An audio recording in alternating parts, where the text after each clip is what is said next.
Современные финансовые услуги должны быть доступными и простыми. Об этом говорил глава Якутии Айсан Николаев в Москве во время подписания соглашения о взаимодействии между Центральным банком России и Республикой Саха-Якутия. В современном мире пользоваться финансовыми услугами становится только проще. Люди активно вкладывают деньги в акции и используют накопительные счета. И одна из самых важных задач сегодня – научить население грамотно распоряжаться средствами, чтобы это было безопасно. Также глава республики отметил еще одну острую проблему для якутян – это недоступность банковских услуг.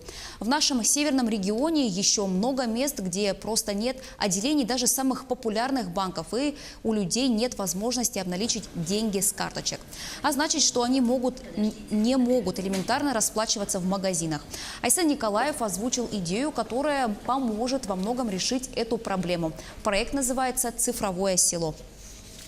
Мы хотим сделать пилотные несколько населенных пунктов, таких отдаленных, например, да, в которых полностью уберем наличный оборот, все переведем на безналичный внутри поселка. То есть у нас благодаря Ростелекому вот буквально за 2 года 1800 километров оптоволокна по республике протянуто. Мы сейчас финансируем, мы им помогаем, и оптоволокно у нас сегодня уже 80 с лишним процентов населения уже оптоволокно дошло, где население живет.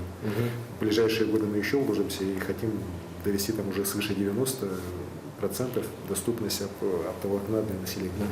И мы уже в некоторых населенных пунктах сейчас можем обеспечить реально вот механизм полностью безналичного оборота.